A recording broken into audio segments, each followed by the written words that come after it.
నమస్తే సార్, మీ పేరండి? ఉప్పాల శ్రీనివాసులు, కావలి నియోజకవర్గం, ఆముదాల దిన్నె పంచాయతీ. ఆముదాల దిన్నె. సార్, ఎలక్షన్స్ రాబోతున్నాయి కదండి. రాబోయే ఎలక్షన్స్లో ఈసారి ఎవరికి అవకాశం ఇస్తే రాష్ట్రాన్ని అభివృద్ధి చేయగలరని మీరు అనుకుంటున్నారు సార్? చంద్రబాబు నాయుడు గారా, జగన్ గారా, పవన్ కళ్యాణ్ గారండి? చంద్రబాబు నాయుడు అయితే ఈ విద్యాలోకం, చదువుకున్న విద్యను డెవలప్ చేయగలరు. వీలున్నంత వరకు రైతు సామాజిక వర్గం, పోలవరం కానీ, పట్టిసీమ కానీ, ఈ వాటర్ వచ్చినందువల్ల ఈ 2 సంవత్సరాలు క్లియర్ అవుతాయి. ఈయనకి ఓటేసినందువల్ల ప్రజలు ఎంతో మేలు కలుగుతుంది. విద్యార్థి లోకం కూడా చాలా బాగుపడుతుంది. కానీ నేను ఇంటర్మీడియట్ వరకు చదువుకున్నాను. నా పిల్లల్ని బాగా చదివించుకున్నాను.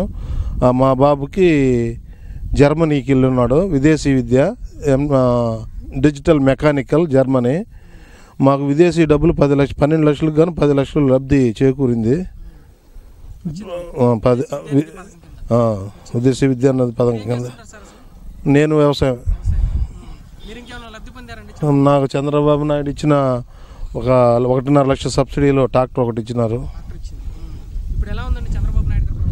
చంద్రబాబు నాయుడు ఇంతకుముందు ఆంధ్రప్రదేశ్ మీద చిన్న చూపు చూసి ఉండొచ్చు. ఏదో ఒక హైటెక్ సిటీ పెట్టి అది హైదరాబాద్ని డెవలప్ చేయాలనే ఉద్దేశంతో, ఆ ఉద్దేశంతో అటు పోయినందువల్ల చాలా నష్టపోయి ఉన్నాడు అతను. ఆ నష్టాన్ని ఇప్పుడు అతను తెలుసుకున్నాడు.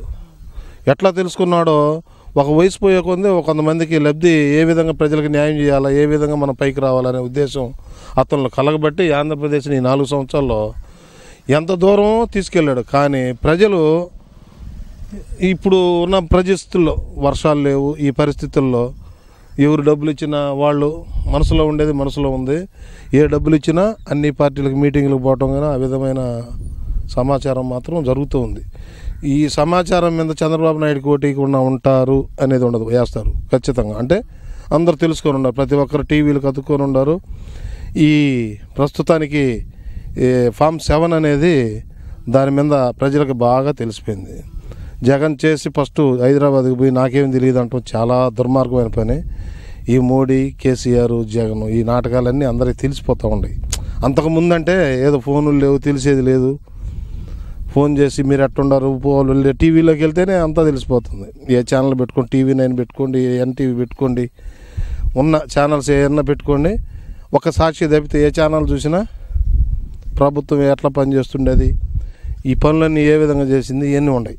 కానీ మోడీ గారు మనకు కొంత డబ్బులు ఇచ్చారు అనేది మాత్రం, అంటే ఎంత ఈగిపోతే మనం గిన్నె చెంబు కూడా లేకుండా వచ్చున్నాం. ప్రజెంట్ మనం కూర్చునేదాన్ని కుర్చీ లేదన్న ప్రతి ఒక్కరికి తెలుసు. ఇవాళ పోలవరం పోయి వచ్చి అమరావతికి పోస్తే ఎవరి నాయన చంద్రబాబు ఎంత పని చేశాడు అంటున్నాడు. జగన్ ఏమంటే రాయి కూడా పెట్టలేదు అంటున్నాడు. ఇది చాలా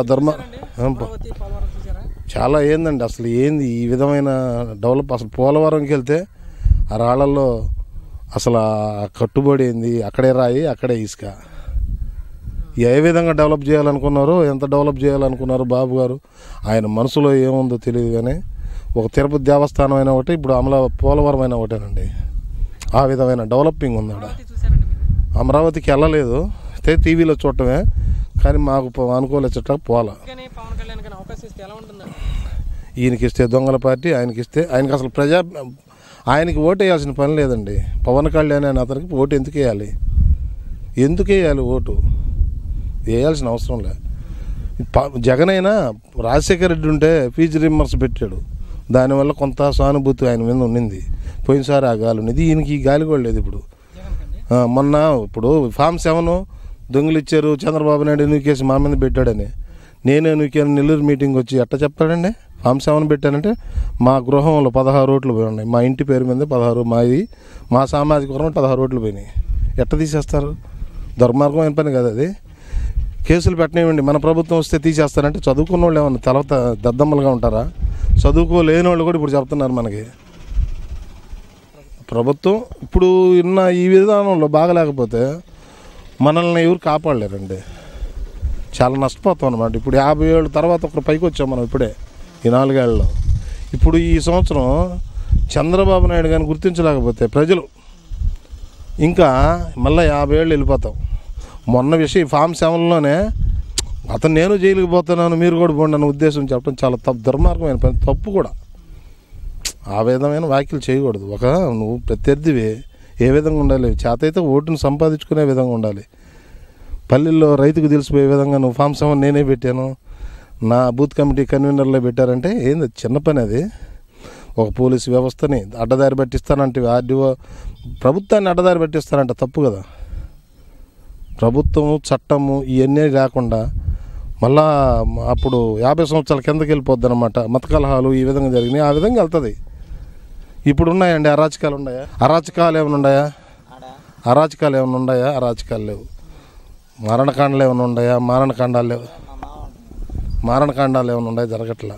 ఆర్థిక విధంగా కానీ సామాజికంగా అభివృద్ధి ఎలా ఉంది సార్? మీకు ఎలా అనిపించింది 2014లో విడిపోయిన దగ్గర నుంచి ఇప్పటికి ఎలా అనిపించింది సార్? అభివృద్ధి బాగా చాలా జరిగింది సార్. అభివృద్ధి జరగకపోతే మనం ఏ విధమైన చేయాలి? బాబు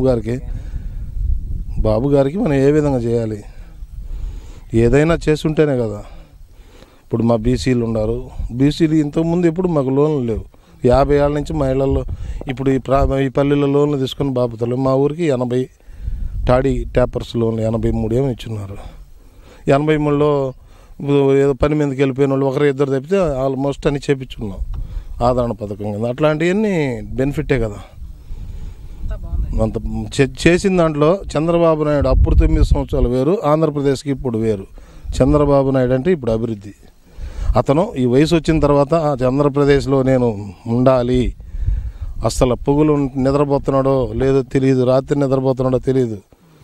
ఆయన చేసే కృషి ఇప్పుడు ప్రజలు గుర్తించకపోతే మళ్ళీ 50 సంవత్సరాలు ప్రజలు వెనక్కి వెళ్తారు. Thank you sir. Vartavani news channel ఎప్పటికప్పుడు రాజకీయ, సినీ విశేషాలు, స్పోర్ట్స్ మరియు సాంకేతిక పరమైన మరెన్నో విషయాలను మన ముందుకు తెస్తుంది. మరింత సమాచారం కొరకు వార్తావాణి న్యూస్ ఛానల్ ని సబ్స్క్రైబ్ చేయండి.